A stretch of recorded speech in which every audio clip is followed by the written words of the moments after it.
미국이 주도하는 다자 경제협력체 인도-태평양 경제 프레임워크가 오늘 공식 출범했습니다. CDC가 50세 이상 성인들에게도 코로나19 2차 부스터샷을 맞으라고 권고했습니다. 오늘 제약사 화이자가 자사의 코로나19 백신이 5세 미만 아동에게도 효과가 있다며 임상시험 결과를 발표했습니다. 지난 19일 뉴욕시에서도 원숭이 두창 감염 의심 사례가 나와 조사가 진행되고 있습니다. 뉴욕 지하철에서 어제 또 총격 사건이 벌어졌습니다. 총을 맞은 48세 남성이 병원으로 후송됐지만 사망했습니다. 이상은 이 시각 주요 뉴스입니다.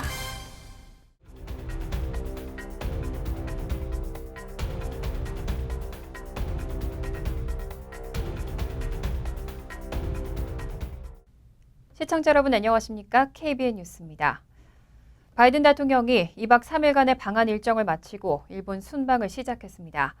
삼성전자 반도체 공장 방문으로 한국 순방을 시작한 바이든 대통령은 오산 미군기지 항공우주작전본부 방문을 마지막으로 모든 일정을 마쳤습니다. 바이든 대통령이 2박 3일간의 방한 일정을 마치고 22일 오후 3시 37분께 경기 평택시 오산 미군기지를 통해 일본으로 출발했습니다. 20일 도착 때와 마찬가지로 박진 외교부 장관이 바이든 대통령을 환송했습니다. 지난해 1월 취임 후 첫 아시아 순방에 나선 바이든 대통령은 첫 기착지인 한국에서 촘촘한 일정을 소화했습니다. 바이든 대통령은 20일 오후 공군 전용기 에어포스원을 타고 오산기지에 도착하자마자 첫 공식 일정으로 경기 평택 삼성전자 반도체 공장을 찾았고 윤석열 대통령과 첫 인사를 나누고 함께 공장을 시찰했습니다. 이날 이재용 삼성전자 부회장이 직접 한미 정상을 수행했습니다. 이후 21일에는 국립서울현충원 참배로 이틀째 일정을 시작했고 오후에는 용산 대통령실 청사 5층에서 윤 대통령과 한미 정상회담을 가졌습니다. 한미 정상은 공동성명을 통해 북한의 무력 도발을 규탄하고 연합 방위태세 강화를 위해 한미 연합연습, 훈련 확대를 추진하기로 했다는 점을 분명히 밝혔습니다. 바이든 대통령은 이어 국립중앙박물관에서 환영 만찬에 참석했습니다. 마지막 날인 22일에는 정의선 현대차 그룹 회장과 면담하고 현대차의 미국 투자에 감사를 표했습니다. 이어 윤 대통령과 함께 오산 미군 기지의 항공우주작전본부를 방문하고 한미 장병들을 격려했습니다. 중국의 경제적 영향력을 억제하기 위해 미국이 주도하는 다자 경제협력체 인도-태평양 경제 프레임워크가 오늘 공식 출범했습니다. 윤석열 대통령도 화상을 통해 행사에 참석했습니다.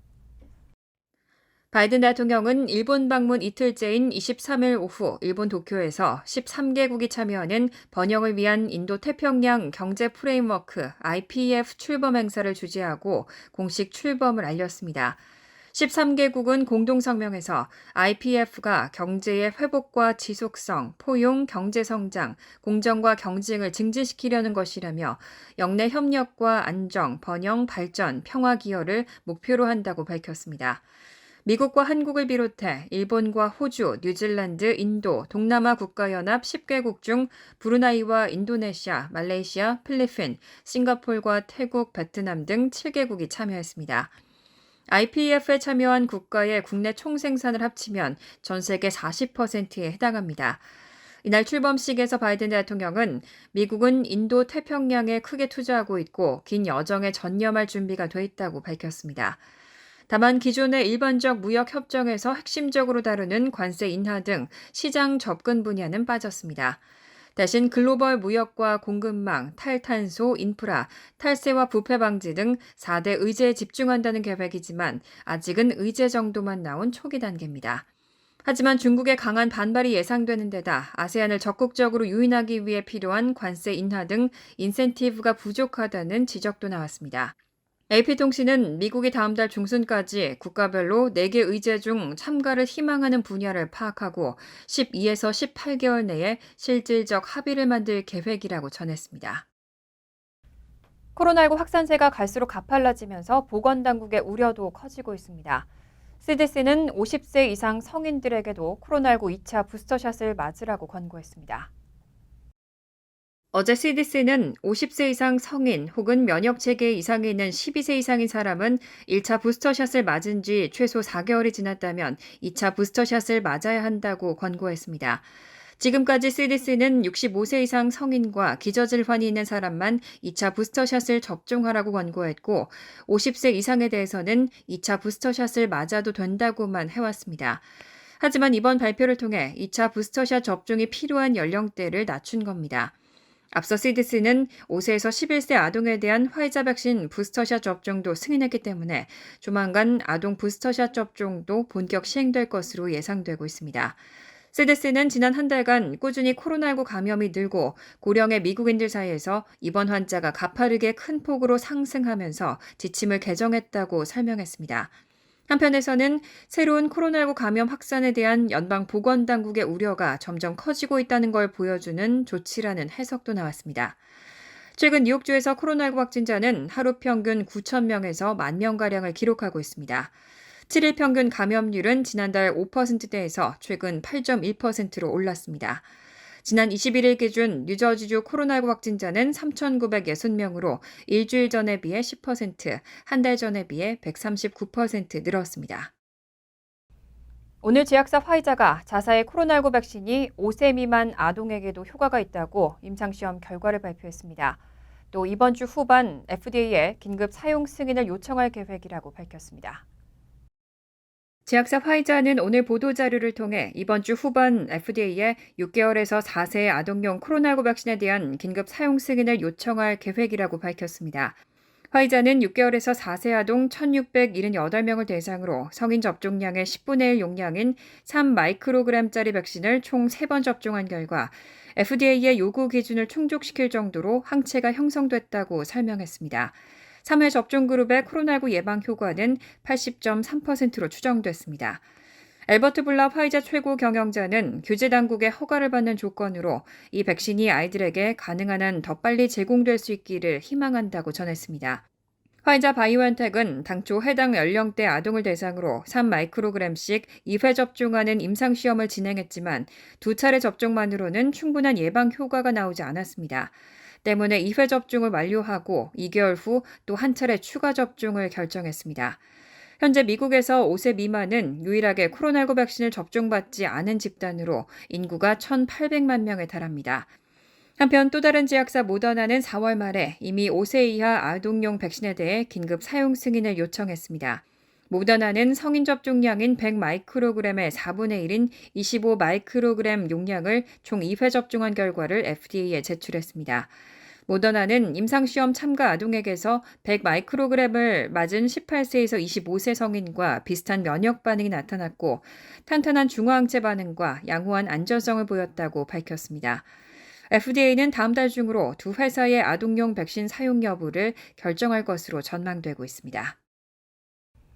이달부터 미국과 유럽, 캐나다, 호주 등지에서 원숭이 도창 발병 사례가 잇따르고 있습니다. 지난 19일 뉴욕시에서도 의심 사례가 나와 조사가 진행되고 있습니다.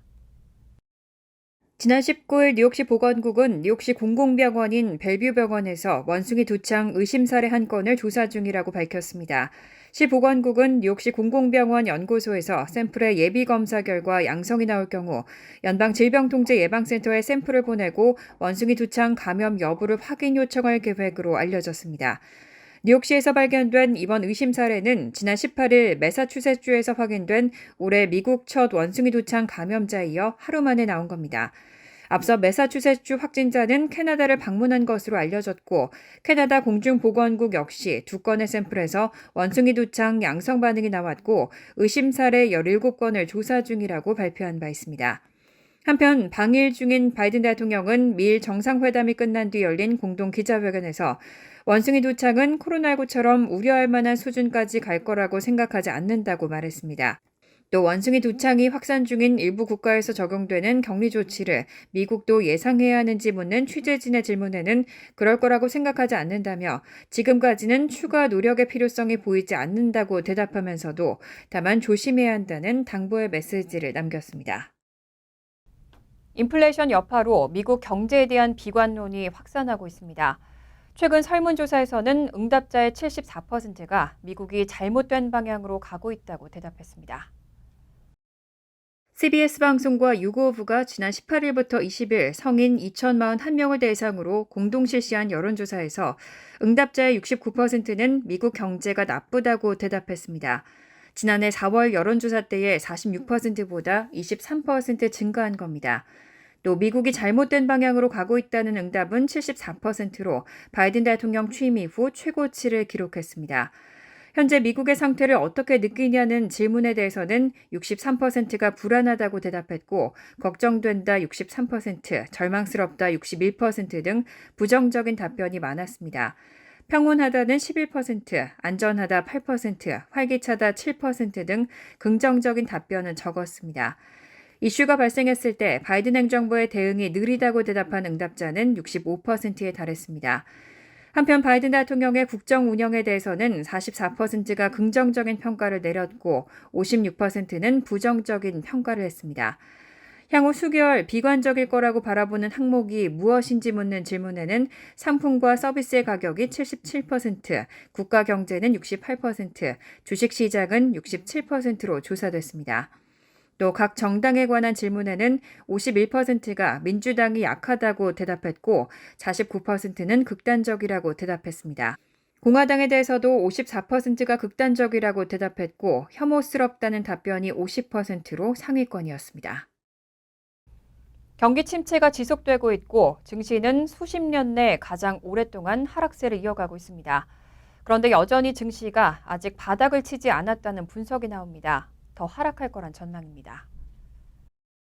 어제 월스트리트저널은 미 증시가 수십 년 내 가장 오랫동안 하락세를 타고 있고 바닥이 어디인지는 아직 아무도 모르는 상황이라고 보도했습니다. 대량 매도세가 나온 뒤 바닥을 쳤다는 관측이 일부 있긴 하지만 많은 전략가들은 거래량 감소를 들면서 지난 1973년부터 1974년까지 이어진 하락세가 되풀이될 것으로 전망하고 있습니다. 역사적으로 큰 하락 사례를 살펴보는 투자자들과 분석가들은 S&P 500 지수가 더 하락할 것으로 판단했습니다. 도이체방크에 따르면 올 들어 5개월째 이어지는 매도세는 과거 경기 침체를 동반하지 않은 하락세 기간보다 이미 더 길어진 상태입니다. 한편 연방준비제도는 금리 인상을 시작한 단계여서 앞으로 몇 달 동안은 자금 긴축이 더 이어질 것이고 시장의 압력으로 작용하게 될 것으로 보입니다. 다만 투자자들은 여전히 증시에 많은 투자금을 투입한 상태로 뱅크 오브 아메리카사는 이달 개인 고객의 자산 가운데 평균 63%를 주식에 투자하고 있다고 밝혔습니다. 증시 약세를 판단하는 기준은 과거 하락기보다 높은 수준을 유지하고 있습니다. 빅스 변동성 지수는 2020년 3월, 2008년 11월, 2011년 8월보다 40포인트 이상 높은 상태로 아직 바닥을 치지 않았습니다. 스미트 캐피털 매니지먼트사 포트폴리오 담당 대표 콜 스미드는 아직 증시 거품이 꺼지지 않았다며 시장이 아직 더 떨어져야 반등할 것이라고 전했습니다. 뉴욕시가 10년 만에 처음으로 옐로캡 요금 인상을 검토하고 있습니다. 뉴욕시 택시 리무진위원회는 오늘과 내일 이틀간 공청회에서 요금 인상을 두고 시민들과 전문가 의견을 수렴합니다. 뉴욕시 택시 리무진위원회는 오늘과 내일 이틀간 공청회를 열고 택시요금 인상 방안에 대한 시민들과 업계 전문가 의견을 수렴할 계획이라고 밝혔습니다. 택시 리무진위원회는 택시 요금 체계는 물론이고 택시 운전 기사들에게 돌아가는 수입과 택시 수리 비용 등에 대해 광범위하게 다룰 예정이라고 밝혔습니다. 뉴욕시 택시 업계에선 택시 리무진위원회가 현재 $2 50센트로 책정된 기본 미터기 요금을 $1 50센트에서 $2가량 인상하기를 원하고 있는 것으로 전해졌습니다. 현재 뉴욕시 택시 요금은 시속 12마일 이상으로 달릴 경우 기본 요금에다 0.2마일당 50센트가 추가되고 운행 지역이나 시간대에 따라 할증료도 붙고 있습니다. 택시업계에서는 최근 물가가 급등했고 휘발유 값도 크게 오른 만큼 택시 요금이 올라야 운전기사들에게 돌아가는 임금도 늘어난다는 주장입니다. 만약 뉴욕시가 공청회를 거쳐 택시 기본 요금을 올리게 되면 뉴욕시의 택시 요금은 10년 만에 처음으로 오릅니다. 택시 리무진위원회는 앞서 2012년에 택시 요금을 17% 인상한 바 있습니다. 한편 아직 차량 공유 서비스 우버와 리프트 등은 옐로캡 요금 인상 가능성에 대해 공식적인 언급을 내놓지 않았습니다. 다만 옐로캡 요금이 인상되면 뉴욕시에서 우버와 리프트를 호출하는 비용도 덩달아 오를 가능성이 있습니다. 최근 우버와 리프트는 휘발유 값이 급등해 운전기사들의 부담이 크다며 일정 기간 동안 임시 유류 할증료를 부과하기로 결정한 바 있습니다. 뉴욕 지하철에서 어제 또 총격 사건이 벌어졌습니다. 총을 맞은 48세 남성이 병원으로 후송됐지만 사망했습니다. 케네스 코리 뉴욕 경찰국장은 어제 기자회견에서 맨해튼의 캐널 스트리트 역에서 오전 11시 50분께 한 시민이 총에 맞았다는 신고를 받고 출동했다고 밝혔습니다. 코리 경찰국장은 경찰이 현장에서 몸통에 총상을 입은 48세 남자를 발견해 벨뷰 병원으로 긴급 후송했지만 사망했다고 덧붙였습니다. 코리 국장은 희생자의 신원을 밝히지 않은 채 그가 총격 사건 당시 맨해튼행 Q 노선 지하철 마지막 칸에 앉아 있었다고 설명했습니다. 목격자들은 전동차 안을 서성거리던 용의자가 갑자기 총을 꺼내 남성을 총으로 쐈다며 피해자는 어떤 도발도 하지 않았다고 전했습니다. 용의자는 현장에서 도주한 상태입니다. 코리 국장은 용의자가 짙은 피부의 남성으로 몸집이 크고 턱수염을 길렀다며 어두운 색상의 후드티와 회색 추리닝을 착용하고 있었고 흰색 운동화를 신고 있었다고 밝혔습니다. 간추린 소식입니다. 뉴욕주 법원이 특별 전문가가 새롭게 그린 연방 하원과 주 상원 선거구 재조정안을 확정했습니다. 연방 하원 선거구에선 맨하튼 서쪽과 월스트리트, 브루클린까지 아우르던 10선거구가 맨하튼 남부, 브루클린 일부만 포함하는 것으로 바뀌었고 센트럴파크 일대와 맨하튼 미드타운은 12선거구로 확정됐습니다. 뉴욕주 상원 16선거구에 속해 있는 플러싱, 머레일 일대 대부분은 16선거구에 머물게 됐습니다. 석 달째 이어지고 있는 분유 대란으로 바이든 대통령이 국방물자 조달법을 발동시킨 가운데 유럽산 분유 7만 8천 파운드를 실은 공군의 수송기가 어제 인디애나주 인디애나폴리스 비행장에 도착했습니다. 아기 우유병 약 50만 병이 넘는 분량으로 그동안 마트마다 동이나 아기 분유를 사지 못해 애태우던 부모들을 위해 출동한 공군 수송기 여러 대 가운데 첫 번째 수송기입니다. 코로나19 백신 접종을 거부한 미 공군사관학교 생도 3명의 임관이 거부됐다고 AP통신이 보도했습니다. 공군사관학교는 다만 이들의 학사학위와 졸업은 인정된다고 전했습니다. 다른 한 명도 일주일 전까지 백신 접종을 거부했지만 백신을 맞기로 해 임관하게 됐다고 밝혔습니다. 이어 졸업장만 받은 3명은 백신을 맞기 전까지는 임관할 수 없다며 이들이 끝내 임관하지 못할 경우 이들에게 학비 배상을 청구할지는 추후 결정할 것이라고 덧붙였습니다. 사회보장국은 최근 2021 미국에서 가장 큰 인기를 얻은 신생아 이름 탑10 목록을 공개하면서 리암과 올리비아를 남녀 부문 각각 1위로 소개했습니다. 리암은 사회보장국이 매년 발표하는 인기 있는 아기 이름 순위에서 2017년 이후 5년 연속 1위를 차지했습니다. 올리비아도 2019년부터 3년째 1위 자리를 지켰습니다. 남아 이름으로 인기 순위는 노아, 올리버, 일라이저 순이었고 여아 이름은 엠마, 샬럿, 에밀리아가 뒤를 이었습니다. 환율과 증권 소식입니다.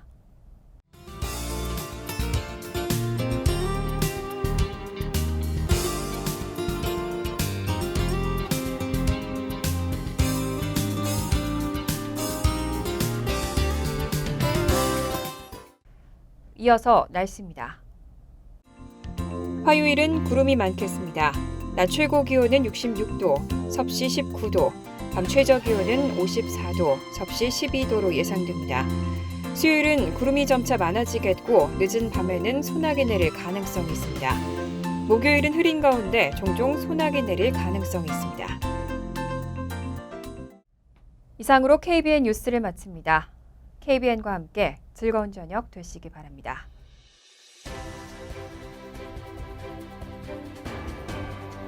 미 동부 최대 한인방송 KBN이 제작하는 KBN 뉴스는 웹사이트 mykbn.com 그리고 유튜브와 페이스북에서 다시 보실 수 있습니다. 좋아요, 구독, 알림 설정은 뉴스 제작에 큰 도움이 됩니다.